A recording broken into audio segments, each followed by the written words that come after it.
بسم اللہ الرحمن الرحیم۔ حضرات محترم، میرے بھائی بہنوں اور بیٹیوں، 14 اگست 1947 کو اللہ جل شانہ نے یہ پاکستان کی عظیم نعمت ہمیں عطا فرمائی ہے، جس کی بنیاد پر کلمہ طیبہ ہے اور یہ نعرہ لگایا جاتا تھا، پاکستان کا مطلب کیا؟ لا الہ الا اللہ محمد الرسول اللہ۔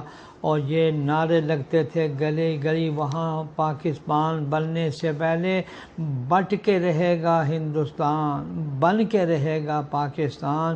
ذرا تھوڑا سا تصور جمالیں، اللہ کی قسم رونگٹے کھڑے ہو جاتے ہیں کہ لاکھوں قربانیاں، مرد، عورتیں، بچے، بوڑھے، جوان، جس انداز میں قربانیاں دی گئی تھیں تو یہ معمولی بات نہیں تھی۔ یہ صرف اور صرف اس لیے دی گئی تھی کہ یہاں کا کلمے کا قانون نافذ ہوگا، قرآن کا قانون نافذ ہوگا، اسلامی نظام جو ہے وہ اللہ جل شانہ جاری فرمائیں گے۔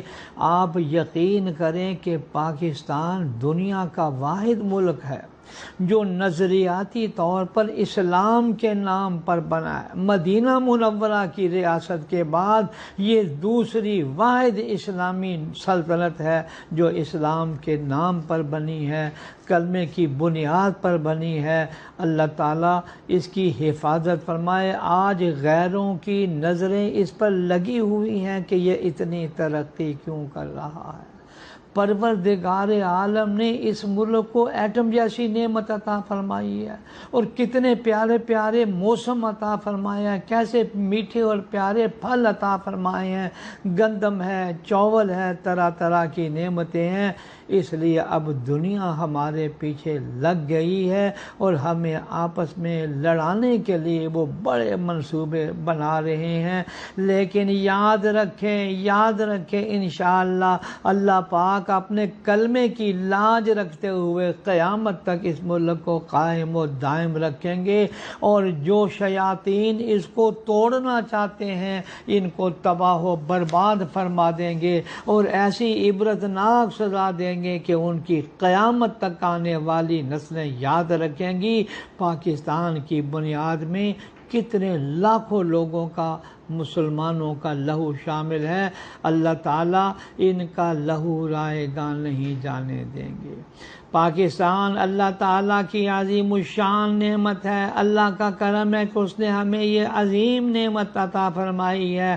اس کا ہم جتنا شکر ادا کریں کم ہے۔ اگر کسی کو چند گز کا مکان مل جاتا ہے تو وہ کتنا خوش ہوتا ہے۔ اللہ تعالیٰ نے لاکھوں مربع میل ماشاءاللہ اتنا بڑا ملک ہمیں دیا ہے۔ ہمیں سمندر بھی ملے ہیں، ہمیں دریا بھی ملے ہیں، پہاڑ بھی ملے ہیں۔ اللہ تیرا کتنا شکر ہے کہ کیسی پیاری زمین آپ نے ہمیں عطا فرمائی ہے۔ لیکن میرے دوست اور ملکوں، یہ یقین کرنا یہ ملک ہمارا اپنا ہے۔ اس ملک کی ایک انچ کی حفاظت ہم نے مل جل کر کرنی ہے۔ یہ ہماری افواج، عساکر، حکومت، عوام، علماء اور تمام اہل پاکستان کو اس ملک پاکستان کی ایک ایک انچ کی مل جل کر حفاظت کرنی ہے۔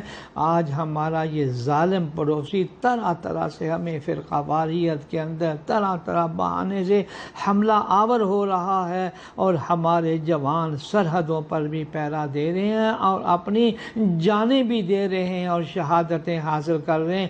انشاءاللہ یہ ملک جو ہے تا قیامت باقی رہے گا۔ اللہ جل شانہ اہل پاکستان میں فرقہ واریت کی لعنت سے محفوظ فرمائے، اتفاق و اتحاد کی نعمت عطا فرمائے، اور اس پیارے ملک کے اندر قرآن کا قانون نازل فرما دے۔ آمین یا رب العالمین۔